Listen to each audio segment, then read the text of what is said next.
Et salut à tous, ici Corben de Corben.info et je suis heureux de vous retrouver pour une nouvelle vidéo. Alors, vous me l'avez demandé, cher Patreon, donc je vais le faire pour vous.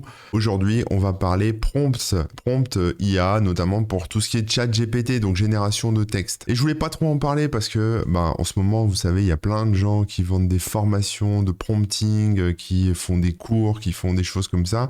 Et c'est vrai qu'il y a une demande parce que les gens s'imaginent qu'ils ne sont pas capables d'écrire du texte à destination des IA. Et c'est complètement faux, c'est complètement con parce que, en fait, une bonne IA comme ChatGPT est capable finalement de comprendre ce que vous allez lui demander, donc finalement de s'adapter. Donc il n'y a pas besoin d'apprendre à faire des prompts, etc. Ce qu'il faut savoir faire, c'est surtout savoir s'exprimer en français, à l'écrit, etc. Alors ce qui est intéressant quand même avec ChatGPT ou d'autres systèmes similaires qu'on appelle les LLM, c'est qu'on peut faire plein de trucs avec. On peut rédiger du contenu, on peut résoudre des problèmes de maths, ce genre de choses, on peut répondre à ses emails, on peut faire des synthèses d'articles de presse par exemple. Si vous jouez avec des générateurs de prompts pour de l'art, on peut faire aussi des photos, des peintures, ce genre de choses. Donc ça reste très très intéressant du moment qu'on comprend que ce genre d'outil est un outil qui est à destination des gens qui ont déjà l'habitude en fait de réaliser telle ou telle tâche. Je m'explique. Si vous demandez à ChatGPT de vous coder un truc en Python, il va pas forcément le faire de manière nickel. Vous allez vous retrouver avec un code avec peut-être des bugs, ou même si ça marche, vous n'allez pas forcément le comprendre. Donc, si vous voulez coder en Python avec ChatGPT, il faudra quand même avoir quelques bases de connaissances en algorithmie, en Python, etc. C'est pareil avec la rédaction d'un texte. Si vous lui donnez un article de presse et vous lui demandez de vous le résumer, il va le faire, mais il va peut-être oublier des choses. Il va peut-être inventer des choses. Donc, il faut quand même avoir lu le texte. Voilà, c'est ça que je veux dire, c'est que c'est un outil intéressant, mais qui peut être parfois risqué si on lui fait trop confiance. Donc, je me connecte sur mon ChatGPT et puis je disais, oui, je me connecte sur mon ChatGPT et puis je vais vous montrer un peu le b.a.-ba de tout ce qu'on peut faire avec. Alors déjà, un truc qui est intéressant, c'est de pouvoir par exemple résumer un article. Donc admettons, je vais sur le site de The Verge, qui est un site américain avec des news tech en anglais. Il y a un article qui dit voilà de quoi parle Mark Zuckerberg et je peux lui demander en fait à l'IA de me résumer l'article par exemple. Alors sur ChatGPT, il y a la version 3.5 et la version 4 avec des plugins. Donc si je voulais utiliser le plugin Bing par exemple, je lui donne l'URL et puis il va me chercher l'article, il récupère le contenu et il me sort le résumé.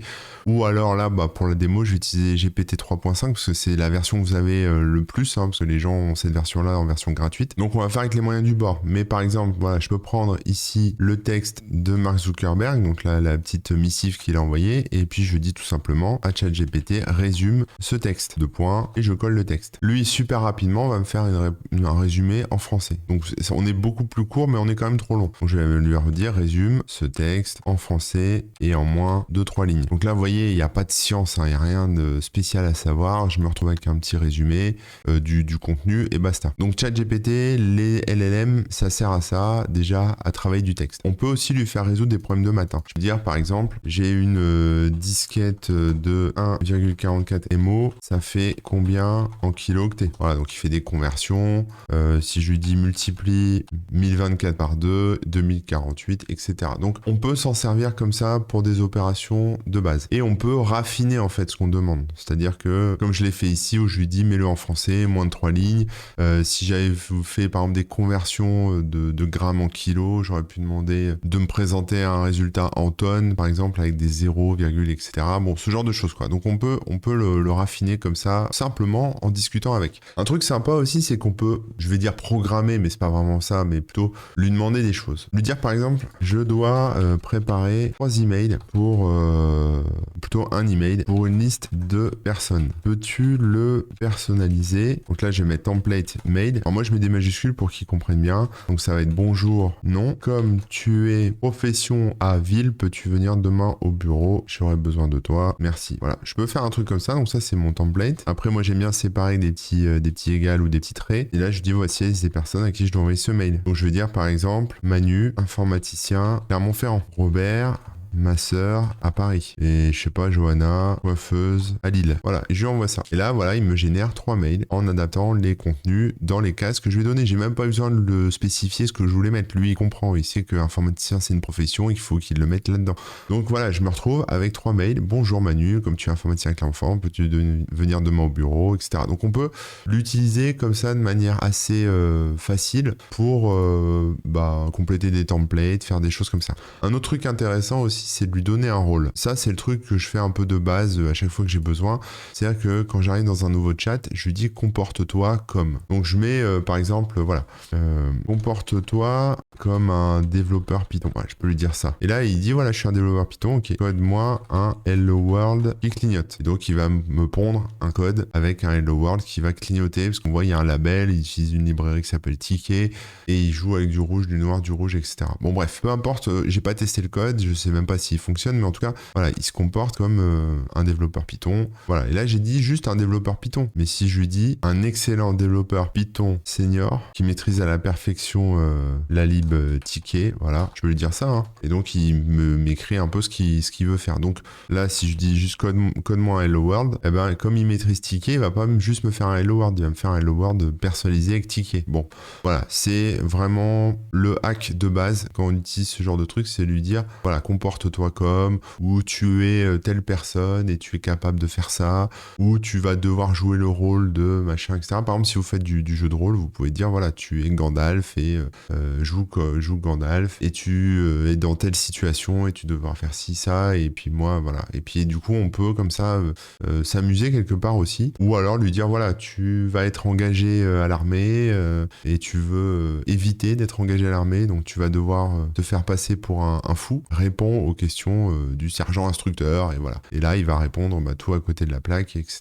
pour jouer ce rôle. Donc ça, c'est un autre cas d'usage qui est intéressant. Maintenant, vous avez vu, je l'ai enchaîné en plusieurs fois parce qu'effectivement, ChatGPT, il aime bien quand on discute, hein, ça reste un bot de discussion, et plutôt que tout balancer dans le premier truc, le comportement le plus naturel pour lui, c'est de faire plusieurs messages. Donc ça sert à rien de tout caler dans le premier message, il va pas forcément tout capter, il vaut mieux raffiner au fur et à mesure, préciser au fur et à mesure, commencer avec un petit bonjour, expliquer ce qu'on veut, et puis après en rajouter, et lui garde le contexte dans une certaine mesure évidemment, mais garde quand même un bon contexte, donc il peut comme ça de mieux en mieux répondre à vos questions, donc ça c'est intéressant. Un autre truc intéressant, c'est de lui mettre des exemples en fait. Donc c'est-à-dire par exemple, si je lui dis mets-moi une blague dans un JSON avec le nom de l'auteur, deux points, et je lui mets juste ça, à votre avis qu'est-ce qu'il va me faire? Eh bien il me fait un JSON avec juste joke, deux points, une blague, auteur anonyme. Donc ça c'est une façon de faire, c'est-à-dire que le deux points là, ça lui permet en fait de compléter ma phrase. Donc c'est pour ça qu'il n'y a pas de chichi avant, il n'y a pas de truc, etc. Si j'avais fait un truc comme ça, et là il me fait voici une blague dans un format JSON, il est un peu plus verbeux. Là je vais mettre carrément même voici une blague dans un JSON avec le nom de l'auteur, deux points, il complète. Donc ça c'est intéressant pour éviter tout le blabla autour.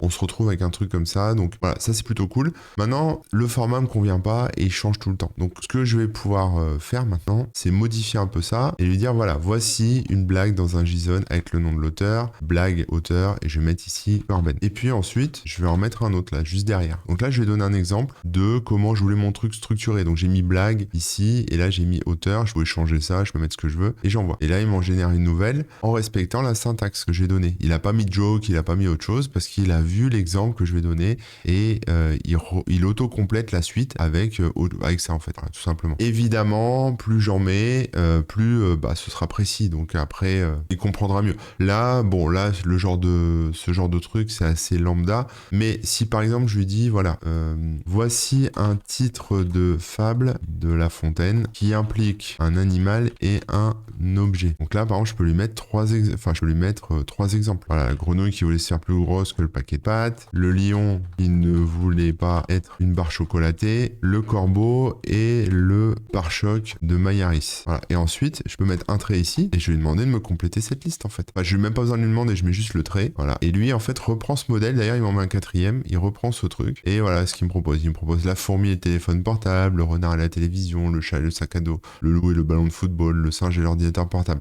Bon, il a pas trop compris le côté un peu ridicule de ce que je demandais, mais il a compris quand même que voilà, je voulais des choses qui impliquent un animal, un objet, sous ce format-là. Alors, je peux évidemment le modifier un peu légèrement pour que ça colle plus avec mon exemple précédent, comme ceci. Voilà. Et là, pareil, le dernier, je mets rien. Et normalement, il va me compléter juste avec ce qui manque. Voilà, le renard et la montre en or. Donc ça, c'est notre technique pour obtenir ce qu'on veut de manière moins verbeuse et directement, voilà, en fonction des exemples qu'on lui donne. Évidemment, on peut tout mixer. C'est-à-dire que on peut lui demander aussi d'analyser des trucs. Par exemple, analyse cette phrase et dis-moi si c'est vrai ou faux. Point. Phrase, deux points, le ciel est bleu. Réponse, deux points, vrai. Phrase, deux points, les voitures ont 4 roues. réponse point vrai. Les oiseaux respirent sous l'eau, réponse point faux. Donc là en fait, ce que je vais faire en fait, c'est que là, je lui fournis des questions et des réponses, enfin des phrases et des réponses vrai-faux. Ce que je vais lui demander ici, phrase 2 points, c'est en fait de me compléter ça en fait, c'est-à-dire d'inventer quelque chose et de me dire si c'est vrai ou faux. Donc il va faire deux trucs en fait là. Je combine deux techniques.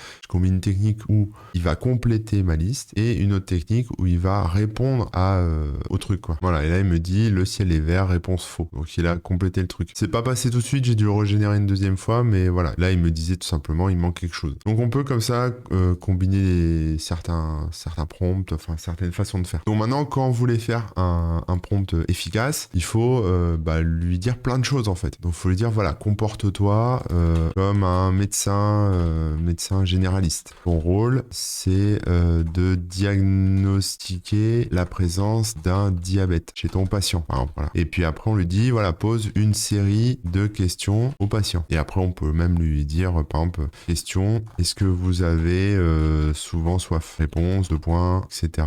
Pose 10 questions et analyse les résultats. Donc là, il va sûrement me dire qu'il n'est pas médecin, qu'il faut faire attention, il faut consulter un vrai médecin, etc. Mais voilà, il me propose des choses. Donc je vais répondre un peu au pif, hein, mais voilà. Bon, là, il les analyse un peu en avance, les résultats. Après, j'aurais pu lui dire, attends d'avoir toutes les réponses avant d'analyser les résultats, etc. Mais là, voilà, il me dit déjà les trucs, quoi. Donc, on a comme ça des moyens de faire des choses un peu cool en mélangeant un peu tout ça, quoi. Maintenant qu'on a vu la façon de fabriquer des prompts, ce qui peut être intéressant aussi, c'est de donner un style à la réponse. Donc, par exemple, ce que je vais lui dire, c'est écris-moi un paragraphe de 50 mots sur les nuages. Évidemment, je vais pas vérifier ce qu'il raconte, mais voilà. Il me fait un petit paragraphe sur les nuages. Ce sont des véritables peintres du ciel, évoluant avec grâce et légèreté, etc. Je suis très content de ça, mais je veux lui mettre un style. Donc je peux dire, par exemple, sous la forme d'un poème, voilà, ou 19e siècle, par exemple. Voilà, donc ça, c'est un peu plus travaillé, sous la forme d'une œuvre littéraire du 19e siècle, ou avec le style d'écriture de, je sais pas, par exemple, Isaac Asimov. Je sais pas si j'ai bien écrit, mais bon, il va comprendre. Et là, Asimov, auteur de science-fiction, donc on est sur des choses un peu plus SF, hein, avec des châteaux éthérés, des créatures fantastiques, etc. Voilà. On peut aussi préciser certains trucs. Donc, par exemple, un paragraphe drôle de 50 mots sur les nuages. Voilà. Donc là, il fait un truc un peu ridicule. Voilà. Donc, quelque part, ça peut être intéressant parce qu'on peut prendre n'importe quel mail et lui faire répondre comme on veut. Je copie-colle, par exemple, ici, le message de Norbert qui dit « Bonjour, je suis Norbert, responsable de développement des affaires de Super Studio, fournisseur de logiciels de création musicale du même nom. Après avoir visité votre site, etc. etc. » Donc, je peux lui dire, voilà, j'ai reçu ce mail, écris une réponse drôle. Voilà. Ou plutôt cynique. Tiens, ça peut être marrant. Cynique, c'est un C. Voilà, puis là, je lui dis mail, 2 points, et voilà le mail. Voilà. Et là, il dit, cher Norbert, oh, quelle surprise de recevoir votre courrier électronique. Vous êtes vraiment le responsable du développement des affaires de Super Studio. C'est incroyable. Bon, il est un peu second degré, tout ça, et il se fout un peu de la gueule de Norbert. Donc ça, c'est marrant. Voilà, on peut dire, par exemple, une réponse sur le même ton. Donc, il va adopter le ton un peu formel de ce mail que j'ai eu. Si la personne est sympathique et très familière, il va adopter le même ton que ce qu'il a reçu. Donc ça, c'est intéressant. Voilà, donc ça, c'est vraiment le genre de prompt minimaliste, mais maintenant, on peut faire quelque chose de plus complet. Donc, par exemple, je lui dis écris une réponse, point. Ça, c'est ce que je lui demande. Et je lui dis, par exemple, veuillez rédiger votre réponse en adoptant le style et la qualité d'un expert ici au chevronné, cumulant plus de 50 années d'expérience et plusieurs doctorats. Je vous invite à privilégier, plutôt c'est je t'invite, à privilégier les conseils peu conventionnels et méconnus tout en fournissant des exemples détaillés. Limite les digressions et l'usage de l'humour. Voilà. Donc on peut comme ça rentrer très loin dans le détail sur ce qu'on veut qu'il fasse. Donc on peut lui dire ce qu'on veut, sa mission, et après on lui détaille vraiment le truc. Donc là il est très sérieux, hein, il part sur tout un texte descriptif sur l'importance du référencement, etc. Il répond aux questions aussi. Et voilà. Et à la fin il signe expert en SEO chevronné, cumulant plus de 50 années d'expérience. Donc c'est pour ça que je vous dis il faut relire parce que des fois c'est pas très naturel. On peut aussi le programmer d'une certaine manière. C'est-à-dire que je peux lui donner des mots-clés. Donc, par exemple, je lui dis journaliste veut dire que tu vas poser des questions et répondre de manière neutre à la façon d'un journaliste d'investigation qui a plus de 20 ans d'expérience. Bon, après, on peut en faire des caisses. Hein. Là, pour les besoins de la vidéo, je vais pas m'étaler parce que sinon ça va durer des heures, mais on peut dire, voilà, faut que ça soit un langage familier ou soutenu. Il faut pas inventer d'informations et il faut être dans un style conversationnel, d'accord? Ensuite, on va dire pleu, veut dire personne lambda, il ne connaît pas bien le sujet qu'il aborde, mais qui pose uniquement des questions, parfois absurdes, parfois très justes. Le pleu doit systématiquement reformuler avec ces mots basiques, on va dire, ce que journaliste lui a dit. Et ensuite, on peut mettre des verbes, par exemple. Voilà, on peut dire ça comme ça, voilà. Donc, on a un contexte avec des verbes, et puis après, on peut organiser ça. C'est-à-dire que, par exemple, si je mets quelque chose entre parenthèses, je peux dire que, voilà, c'est le rôle que j'incarne. Entre parenthèses, c'est le rôle que j'incarne. Entre crochets, c'est le rôle que tu incarnes. Et entre accolades, c'est le sujet dont on parle. D'accord? Ça, c'est une façon de programmer le truc. Je vais donner un exemple, évidemment. Exemple, le pleu-pleu. Donc ça, c'est moi, j'incarne le pleu-pleu. Alors, je me suis loupé, j'ai validé. On va parler des chocolats de Pâques. Donc voilà, c'est un exemple. Donc là, en fait, on peut...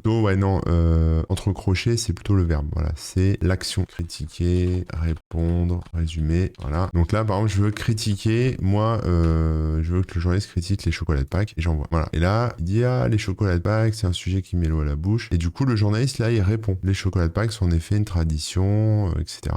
Et le pleu-pleu, il résume. Ouais, donc les chocolats de Pâques, c'est une tradition répandue dans beaucoup de pays. Hein. Et après, il pose des questions, il dit, c'est ça? Et le journaliste, il répond, il dit, en effet.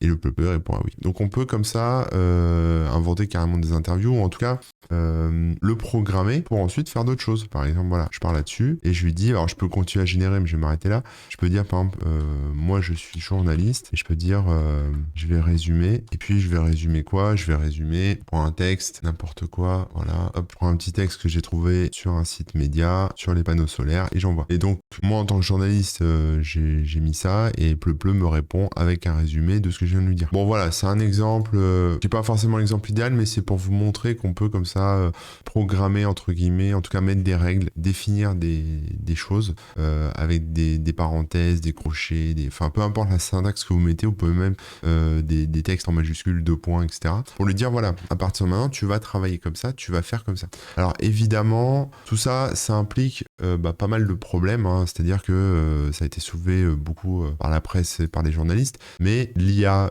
notamment ChatGPT, ne va pas citer ses sources. Elle va pas vous dire je sais ça de là et de là et de là. Ça peut être un problème parce que on sait jamais trop si elle invente des trucs ou pas. Quand elle invente des choses, c'est un peu ce qu'on appelle des hallucinations. On peut lui faire dire un peu n'importe quoi. Je peux essayer de vous faire une démo. Voilà, par exemple, si je lui dis écris-moi un paragraphe sur l'ancienne carrière de footballeur d'Emmanuel Macron. Voilà, il va pas me dire Manu il a jamais fait de football gros. Il va me dire voilà, jeune, il a joué dans des clubs, il a participé à des compétitions, etc. Et si je lui demande ses sources, elle me dit évidemment qu'elle a pas de source puisque c'est une IA qui invente. Donc c'est là où il faut comprendre la différence et c'est vachement important entre un moteur de recherche et une IA. Un moteur de recherche, c'est un moteur de recherche, il va aller chercher de l'info sur internet et vous la donner. Une IA, c'est juste un logiciel, un outil pour traiter du texte. C'est tout, ça s'arrête là. Parfois faire un peu de maths, mais elle peut aussi faire des erreurs, voilà. Et elle agit dans un cadre défini, même si on arrive toujours parfois à la détourner un petit peu, donc ça peut être intéressant. Alors un truc qu'on fait au niveau du playground quand on développe avec les IA, mais ça peut aussi s'intégrer dans le chat, dans ChatGPT directement. Je vous montre le playground d'OpenAI, c'est tous ces paramètres-là. Nous, on est sur un mode de chat, notamment GPT-4 ou GPT 3.5 par exemple, et on a ici des paramètres. On a la température, la longueur, le topé, le penalty, frequency penalty et présence penalty. Alors c'est pas des paramètres qui sont super simples à expliquer, donc je vais essayer quand même de vous les expliquer, en tout cas de vous dire un peu moi comment je les utilise. C'est des paramètres qu'on peut régler comme ça dans le playground, mais qu'on peut aussi spécifier ici au niveau de ChatGPT. Je vous montrerai après comment. Par exemple, moi, en tant qu'utilisateur, si je dis voici une blague, 2 points, il était une fois une fourmi, je mets les points de suspension. Si j'envoie ça, lui va m'inventer la suite. D'accord? Il était une fois une fourmi qui avait tellement de travail, etc., etc. La blague est assez longue, mais c'est pas grave. Maintenant, le paramètre température ici, ça permet en fait de modifier l'aspect aléatoire de la réponse. Si je le mets à 0, le mieux c'est de jouer avec les extrêmes, hein. Donc si je le mets à 0 et que je lui fais rejouer le truc, il va me faire une réponse qui commence par ça. Il y avait un rhume, elle éternuait tellement fort, etc. Je supprime et je relance. Et elle recommence. Qui avait un rhume, elle éternuait tellement fort. C'est la même réponse en fait. C'est la même réponse. C'est-à-dire que en mettant à 0, j'annule tout le côté créatif, un peu imprévisible de l'IA. Maintenant, si je la mets à 2, il part dans un délire. Là, ça met des codes, ça n'a plus aucun sens. Donc on est dans un truc un peu extrême. Donc au niveau créativité, souvent 1 c'est pas mal. Si on veut qu'elle soit un peu faux folle, on peut augmenter un peu le truc. Si je mets 1.24 par exemple, voilà, c'est un peu plus tordu, hein. C'est une fourmi qui avait des chiens, des chats, des souris comme domestiques. Ils ont décidé de faire une course de vitesse, etc. Donc voilà, la température, ça sert à ça. En mettant quelque chose de petit, on a une réponse qui est assez, on va dire, conservatrice, classique, cliché presque, et qu'on peut retrouver à chaque fois si on garde 0. Et plus on augmente, bah, plus c'est créatif, tout simplement. Donc ça, c'est des réglages fins. Je vous conseille de commencer à 1. Et voilà. Alors, je vous parlerai après de ChatGPT, mais en tout cas, voilà, ça, c'est le genre de truc qui est intéressant. Bon, la longueur maximum, c'est au niveau des requêtes, hein, c'est le nombre de tokens que ça va prendre, etc. Enfin, de tokens que ça va utiliser pour répondre. Comme c'est payant, les tokens, plus il y en a, plus ça coûte cher. Donc, on peut limiter comme ça les paramètres. Le top P, c'est un noyau d'échantillonnage. En fait, ça pilote l'aspect aléatoire de ce que va sortir ChatGPT. Donc, je vais pas rentrer dans le détail, hein, c'est des probabilités, etc., etc. Mais en gros, plus vous l'augmentez, plus la sortie sera diversifiée. On n'est pas sur de la créativité, hein, on est sur de la diversification, notamment au niveau du vocabulaire. Par exemple, si je le mets à 0,1, il va en fait enchaîner les mots qui sont le plus classiques. Voilà, donc on retrouve un peu qu'il y avait un rhume, etc.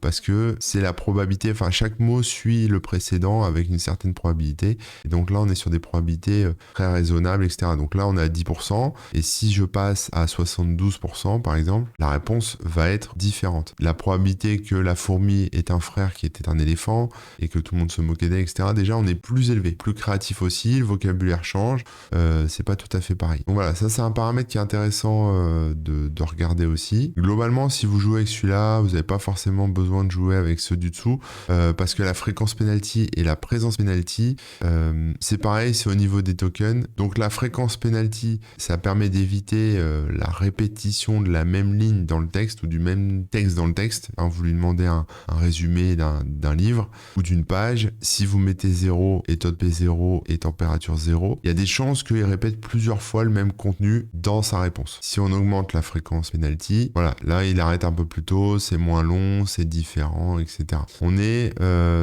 sur de l'affinage, etc. Et la présence, c'est pareil, et ça permet en fait d'augmenter la probabilité que le modèle se mette à digresser, quoi, si vous voulez. Donc par exemple, je sais pas, vous faites un texte sur les iPhones, si la présence penalty est à 0, il va continuer à parler des iPhones. Si elle est à 2, il va peut-être parler des iPhones, puis embrayer sur un truc qui est raccroché à l'iPhone, mais qui est vachement éloigné. Par exemple, les gens qui ont des grands pouces, et après, ça peut vite partir en cacahuète, quoi. Donc voilà, je vous invite à regarder un peu tout ça.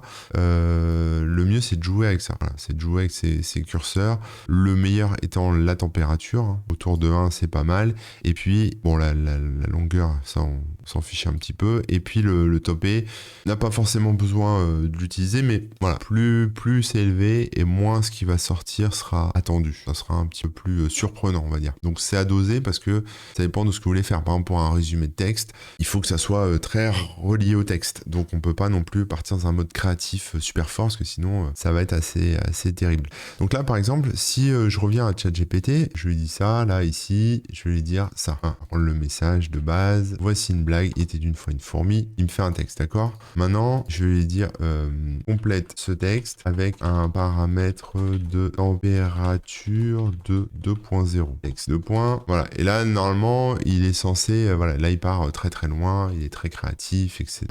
Et il me le précise à la fin. Le paramètre de température contrôle la créativité du modèle lors de la génération. Une valeur plus élevée comme 2 peut entraîner des réponses plus imprévisibles. C'est quand même moins imprévisible que ce qu'on a dans le playground, mais quand même, ça reste plus créatif. Donc là, après, si je lui dis une température de 0, voilà, ça reste très nul parce qu'elle n'a pas compris. Hop, de 1.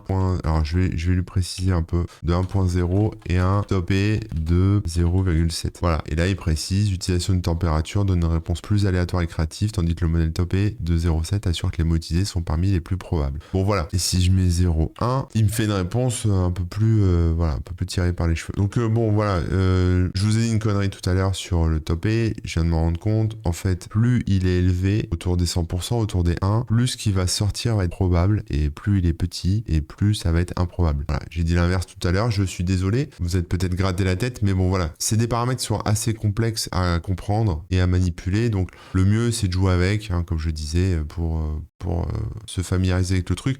En tout cas, sur ChatGPT, il est réglé de manière assez créative quand même, donc on n'a pas besoin forcément de trop y toucher. Voilà, donc sur le principe du fonctionnement, vous l'aurez compris, on est sur des histoires de probabilité, et à chaque fois qu'un token est sorti, alors un token c'est pas vraiment un mot, c'est pas vraiment une phrase, c'est plutôt un groupe de mots, quoi, on va dire ça comme ça. Et donc à chaque fois que l'IA va cracher un groupe de mots, ce qui va suivre fait partie de probabilité. Et donc elle va aller piocher là-dedans en fonction de ses paramètres pour pouvoir sortir des choses plus ou moins random, plus ou moins en accord avec le sujet, etc., etc. Maintenant, on va rentrer un peu plus dans la pratique. Je vais vous montrer un peu ce qu'on peut faire. Je vais dire par exemple, rédige un texte qui présente un rapport avec, on va dire un rapport d'entreprise avec plein de chiffres, de pourcentages et de calculs. Donc là, il me fait un truc comme ça, donc je vais dire mets des vraies valeurs, invente-les. Donc ça va me servir de base, vous allez vite comprendre pourquoi. Voilà, donc il me met des chiffres, il me met voilà, du texte. Donc ça, c'est un texte que je pourrais copier-coller. D'ailleurs, je vais le prendre, je vais le récupérer, on va le faire dans un nouveau chat. Voilà, je le récupère, par exemple, ici. Tac. Je vais créer un nouveau chat et je vais lui dire génère un tableau à partir de ces informations. Point, information, deux points, tac. Et j'envoie. Et donc là, ce qui est intéressant, c'est qu'il reprend en fait tous les chiffres du texte et il me fait un tableau à partir de ça. Donc c'est pas un tableau très intelligent parce que voilà, il n'y a pas vraiment de paramètres. Mais si vous avez, en tout cas, on a une catégorie et on a une performance. Donc ça, c'est assez intéressant. Et on a une colonne variation qui s'est rajoutée. Donc ça, c'est un premier truc que vous pouvez faire. C'est-à-dire vous pouvez structurer vos données à partir d'un contenu. Autre truc qu'on peut faire, c'est lui demander d'écrire des articles, par exemple. Donc j'ai cet article-là, je récupère le texte. Voilà, il sera peut-être un peu trop long, on va voir. Mais je peux lui dire ici, comporte-toi comme un blogueur tech francophone. Alors, je vais lui passer le texte tout de suite. Ensuite, je vais lui dire, on va structurer ça comme ça. On va mettre, à mon avis, ça va être un petit peu long. Je vais mettre texte. Donc, je donne la matière. Texte, deux points. Je vais le raccourcir un petit peu parce que je pense que ça risque d'être trop long. Voilà. Et là, je lui dis, comporte-toi comme un blogueur tech francophone et écris un article à partir de texte, deux points. Voilà. Et là, je laisse compléter. Donc, il me fait le titre, il me fait une intro et puis il m'écrit un texte. Donc, ça, c'est un moyen, pourquoi pas, d'avoir un premier contenu. Mais je pourrais aussi lui dire, voilà, moi, l'article, je veux l'écrire moi-même. J'ai pas envie que toi, tu me le fasses. Mais par contre, je voudrais un plan. Je lui dis plus un texte, je veux dire un plan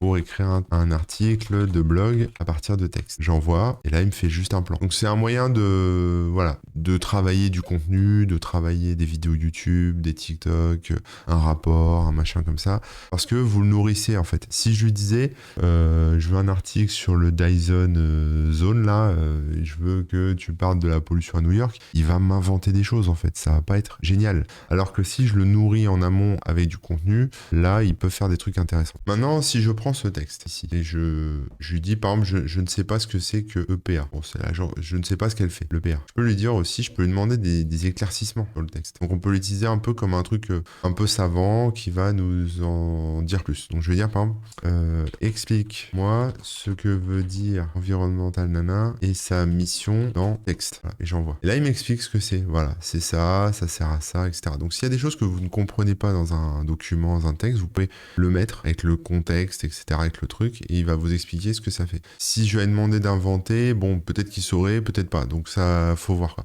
Je peux aussi lui demander de faire un jeu. Je peux dire, interroge-moi sur ce texte. Voilà. Et là, il me pose des questions. Et je peux répondre. Donc, ça, on peut s'en servir, par exemple, pour réviser. S'il y en a qui sont étudiants parmi vous, qui passent des examens, ou qui ont des presses à réviser, des choses comme ça, vous pouvez intégrer votre contenu dedans, lui faire bouffer, quoi, en gros, et après lui dire, voilà, interroge-moi dessus, pose-moi des questions dessus. Ou, voilà, pose-moi 5 autres questions. Voilà, ça peut être assez intéressant. Donc ça, c'est peu importe ce que vous faites. Hein. Si vous êtes en train d'apprendre demande, je sais pas, la carte du Japon, vous pouvez lui dire, voilà, pose-moi des questions sur les villes au Japon ou sur la carte du Japon. Enfin bref, c'est un bon moyen de se challenger, d'être accompagné pour s'améliorer soi en fait. L'idée c'est pas de tricher avec ChatGPT ou avec ce genre de truc, c'est de pouvoir être meilleur quelque part. Un des usages que j'ai le plus avec ChatGPT, c'est le code, c'est pouvoir coder avec. Donc ça, je vous ai montré tout à l'heure le Python. Donc par exemple, si je lui dis comporte-toi comme un dev Python senior, je vais lui dire voilà, fais-moi un hello world chiffré et complexe. Stopper. Voilà. Donc là, il me fait un hello world un peu chiffré avec des messages codés, etc. Moi maintenant, ce code, je vais le reprendre. On va dire que c'est moi qui l'ai écrit. Très bien. Je vais le coller et puis je vais m'amuser à enlever, par exemple, les commentaires. Là. Je vais même enlever tous les espaces, enfin, tous les retours à la ligne. Voilà. Tac. Je mets le code. Donc je vais lui dire que c'est du code. Code de points. Je mets le code et puis je lui dis. Alors, on n'est pas obligé de faire ça. Hein. Vous n'êtes pas obligé de mettre code de points, mais moi je préfère parce que je pense qu'il capte mieux quand on commence à avoir des prompts un peu compliqués. Et là, je peux lui dire par exemple reformate et commente ce code en espagnol. Voilà. Et j'envoie. Et là, il me traduit, il commente, il reformate, il met les espaces, les retours à la ligne, etc. Et il me répond en espagnol, évidemment.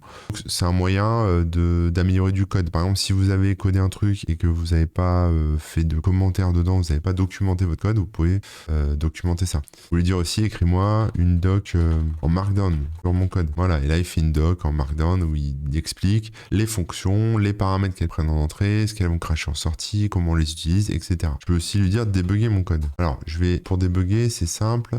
Je vais reprendre le code d'origine ici et je vais oublier de fermer un guillemet ici. Voilà, je le casse. Je lui dis ce code plante, débug-le. Lui va l'analyser et il détecte en fait que j'ai pas fermé mon message, ce que j'ai enlevé tout à l'heure, et donc il me dit voilà, il faut corriger le truc comme ça.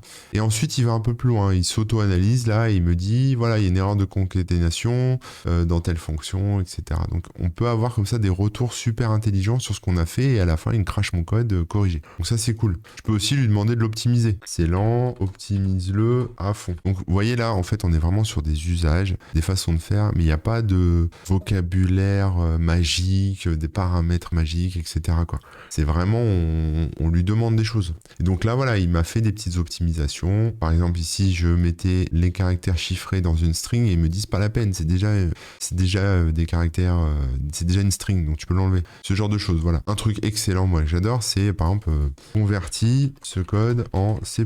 Donc il va reprendre mon code Python et il va faire un code C++. Donc ça c'est top. Ce que je peux faire aussi, c'est je lui donne des fonctions. Bon là, il est converti en C si tu veux. Et après voilà, je veux dire bonjour. Alors je peux lui dire par exemple que je vais appeler ma fonction def i Robert. Je vais dire lance execute. Donc il me dit il peut pas vraiment exécuter, mais il est capable de me donner la sortie quand même. Il comprend le code et il l'exécute pas vraiment parce que il y a un code interpréteur qui est proposé par OpenAI, mais j'y ai pas encore accès. Mais en tout cas voilà, il comprend le code et il est capable de me donner une sortie. Donc ça c'est intéressant. Alors je lui parle en français, mais on peut aussi lui parler en anglais, ça fait pas grande différence. Mais je peux lui demander par exemple de se comporter comme une base de données aussi, ça peut être marrant. Et alors qu'est-ce que je lui demande? Je lui dis comporte-toi en tant que serveur MySQL. Crée une base de données appelée chaton et à l'intérieur de celle-ci, une table appelée race. Remplis-la avec 50 lignes de races de chats du monde entier et donne-leur chacun un prénom. Ajoute des colonnes pour leur nom complet qui se compose du prénom plus de la race, du pays des chats, de leur date de naissance, de leur couleur. Alors date de naissance, on va voir parce que je sais pas, il va me les inventer je pense. Créer une vue pour afficher les 3 chatons qui vivent en France, créer et exécuter une commande SQL qui affiche le contenu de cette vue. Donc il me dit qu'il peut pas être une vraie base de données, mais bon ça je le comprends bien, mais il me crée quand même un bout de SQL avec la création d'une base chaton, on l'utilise, dedans on crée une table avec son ID, le prénom, la race, le pays, la date de naissance, la couleur du chat. On va insérer des chats. Donc là il m'en a fait 3 et après il me fait une vue, il me crée une vue dans laquelle je dis le pays c'est la France. Bon, et ça me sortira que le chat persan qui s'appelle Max, mais voilà quoi, c'est absolument dingue avec la requête qui va bien aussi pour récupérer la vue qui s'appelle chaton France, la récupérer avec un select. Donc on est clairement sur des trucs assez dingues quoi. Voilà, après il y a des gens qui sont amusés à simuler de la ligne de commande, du serveur web, etc.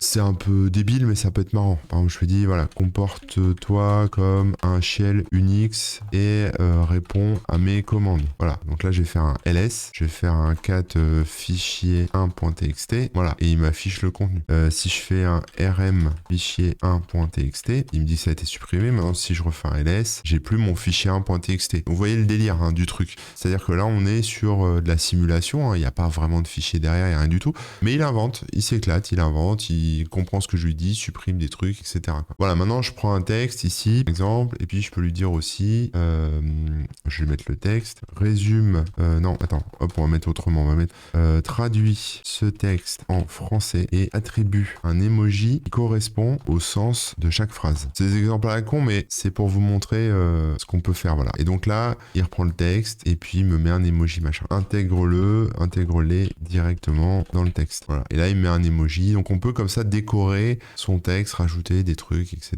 Alors, il me l'a pas fait systématiquement. C'est-à-dire qu'on n'a pas tout le même. Il faudra préciser le truc, mais voilà. Si je reprends ici, voilà. Et attribue un emoji directement dans le texte. Place l'emoji au début de chacune des phrases du texte. Ça va être un peu plus précis. Voilà. Donc il y a des phrases où il met pas d'emoji. Donc il comprend, il capte pas forcément tout, mais bon, voilà, on peut quand même avoir des résultats un peu visuels. Par exemple, on peut lui dire aussi, je dois faire un tweet sur des robots qui jouent aux échecs. Quels emojis sont les plus appropriés? Voilà, donc là, il me sort une liste et puis après, libre à moi de les utiliser. Donc ça, c'est intéressant aussi de pouvoir trouver des emojis directement avec ChatGPT. Voilà, maintenant, on peut l'utiliser pour plein d'autres usages assez rigolos. Par exemple, vous avez un contrat qui est compliqué. Vous avez un document médical où vous n'êtes pas sûr de comprendre. Un document scientifique, un PDF, des choses comme ça. Vous pouvez traduire ça dans quelque chose de plus familier. Par exemple, je vous montre. Je vais sur un site qui parle de science. Je prends un article scientifique auquel je vais rien comprendre. Il y a un abstract qui me parle de nanoparticules, etc. Voilà, ça m'intéresse, mais je ne comprends rien. Je prends ce document, je mets le texte ici, et je lui dis, voilà, explique-moi ce texte en français adapté à un âge d'une personne de 10 ans. Et là, je vais comprendre. C'est-à-dire que voilà, ce texte parle de toutes petites particules appelées nanoparticules, les NP, qui existent sous différentes formes. Ces NP sont vraiment très petites, avec une taille qui va de 1 à 100 nanomètres. Donc là, quelque part, je passe d'un truc où je ne bite rien à quelque chose qui est vachement plus clair. Et si 10 ans, c'est encore trop compliqué pour vous, on va dire 4 ans. Voilà. Alors ça, je trouve ça encore trop compliqué. Et je lui dis, reformule ce texte pour qu'un enfant de 4 ans le comprenne. Là, c'est mieux. Là, ça a marché. Il dit, les nanoparticules sont de toutes petites choses qui sont beaucoup plus petites que ce que l'on peut voir avec nos yeux. Elles peuvent être de différentes formes et couleurs. Elles sont très spéciales. Elles peuvent être très solides ou très réactives. On les utilise dans beaucoup de choses comme les machines, les images à l'hôpital, l'énergie et la nature. Certaines nanoparticules qui contiennent des métaux lourds peuvent être méchantes pour la nature parce qu'elles ne disparaissent pas facilement. Voilà, on est dans un vocabulaire plus basique. Et ça, c'est bien parce que quand on se tape, je sais pas, des trucs un peu compliqués, des termes techniques, des termes juridiques, des choses comme ça, des contrats, des trucs, franchement, c'est compliqué. Et on peut faire l'inverse. Par exemple, voilà, je peux dire, voilà,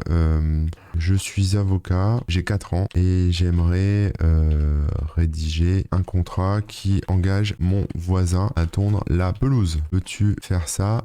Ce contrat devra être solide devant la loi. Termes juridiques appropriés. Et donc là, voilà, il complexifie quelque chose qui est à la base simple. Donc il me fait un espèce de chapitre avec, bon, ça reste simple, mais voilà, on est sur une structure de contrat classique, objet du contrat, etc. Avec date de signature, signature du jardinier et compagnie. Donc voilà, c'est ce genre de truc qu'on peut faire. On peut à la fois simplifier des choses et complexifier des choses. Tout à l'heure, je vous ai parlé de style d'écriture. On a vu qu'on pouvait écrire un style de La Fontaine, etc.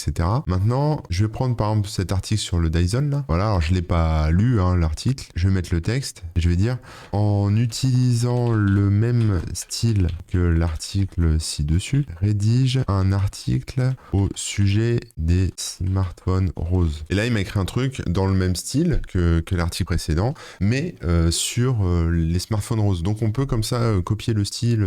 Voilà. Si par exemple je prends une chanson de Booba, les paroles de Bulbi, donc c'est plein de de gros mots, hein, voilà. Écrit un article sur les smartphones roses en adoptant le style utilisé dans le texte. Deux points, là je mets texte en haut, merde, je me suis loupé, j'ai cliqué sur entrée, il fallait pas, donc j'édite, voilà, texte, deux points, clac, je mets le texte, un petit séparateur, et voilà. Et donc là, bah, il reprend en fait la chanson Bulbi, sauf qu'il va me faire un article sur les smartphones roses. Les smartphones roses, bordel, si t'arrives sur la piste avec un de ces bijoux, c'est pour kiffer et claquer du fric sans embrouille, pas de problème mec, sinon ça va chauffer, tu piges. Bon voilà, donc c'est assez rigolo en fait de voir qu'on peut manipuler comme ça le texte très facilement. Voilà, sur des articles, alors je peux vous montrer rapidement hein, sur, par exemple si je prends GPT-4 ici, avec le module Bing, je peux lui passer ici l'article sur le Dyson et lui dire, voilà, article, résume-moi cet article avec 3 bullet points, comme on dit. Lui, il va se connecter à l'article, il parcourt Internet, il va aller chercher le contenu de l'article et il va me le résumer en 3 bullet points, tout simplement. Donc là, je mixe un peu les modules GPT, ChatGPT, enfin les plugins, avec une fonction de résumé. Voilà, ça évite d'avoir à copier-coller tout le texte, qui parfois peut être un peu long et du coup qui est pas forcément très bien compris parce qu'il faut le faire en plusieurs petits bouts et tout, c'est un peu la galère. Donc là, voilà, il me fait un résumé de 3 points sur l'article en question. Donc ça, c'est assez intéressant aussi en termes d'usage. Donc voilà, ça c'est une façon, enfin c'est un peu comme ça que j'utilise moi tous les jours ChatGPT. Vous me l'avez demandé, donc je vous fais une petite démo des possibilités, de ce qu'on peut faire, ce qu'il faut retenir surtout en conclusion.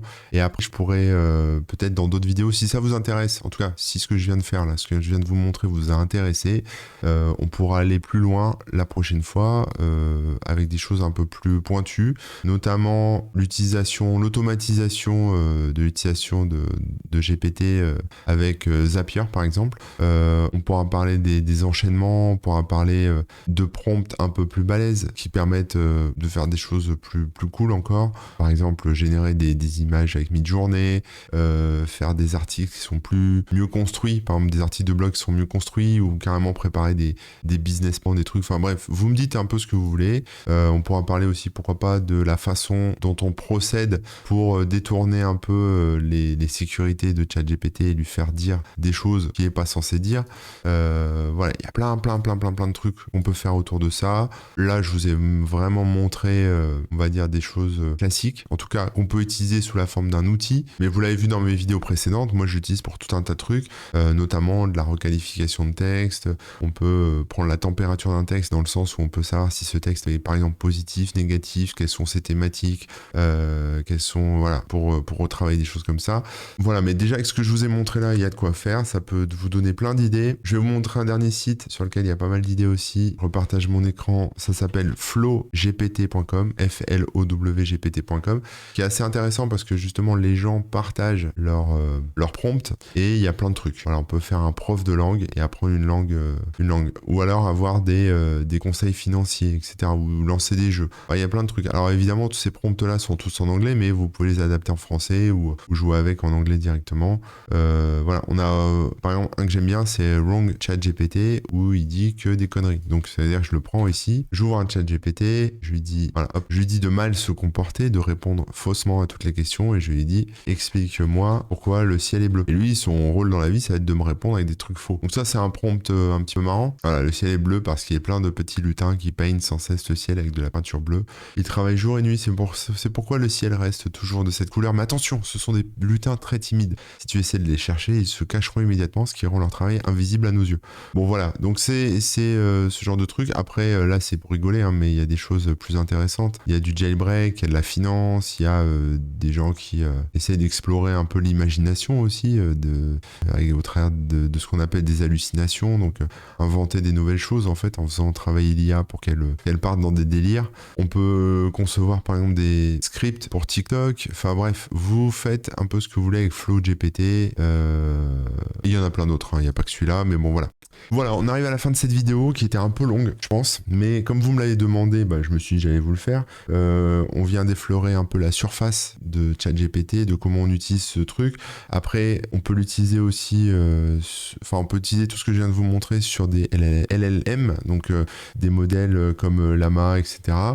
Enfin, des outils comme Llama et des modèles divers et variés qui tournent en local et qui sont peut-être un peu plus lents et un peu moins performants, mais qui fonctionnent aussi. Retenez encore une fois que tout ceci n'est qu'un outil, qu'il ne faut pas lui demander de sortir des trucs de son chapeau, mais il faut plutôt lui donner de la matière. Tous les exemples que je vous ai donnés, que je vous ai montrés, c'est des exemples où j'ai mis du texte avant, où je lui ai dit voilà, j'ai ça et je veux que tu fasses ça. J'ai ce texte et je veux que tu le résumes. J'ai ce modèle de JSON et je veux que tu me fasses un modèle de JSON comme ça. J'ai tel type de code et je veux que tu me le convertisses dans tel autre format.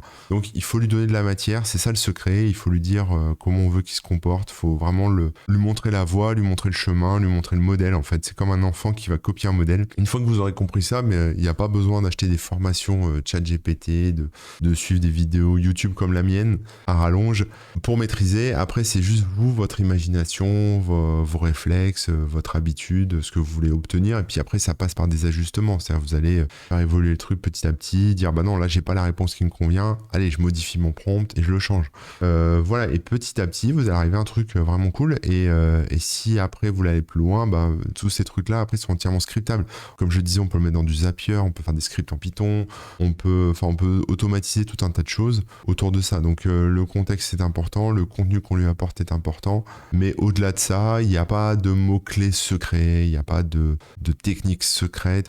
Il faut quand même un peu structurer ce qu'on lui demande, mais c'est pas très compliqué, hein. On peut mettre le texte avant ou après, ça change pas grand-chose. L'important c'est d'être clair, et puis c'est tout. Voilà, j'espère que ça vous aura permis d'appréhender un peu mieux ChatGPT et les outils de ce style. Et puis quant à moi, bah, je vous dis à très bientôt. Allez, ciao.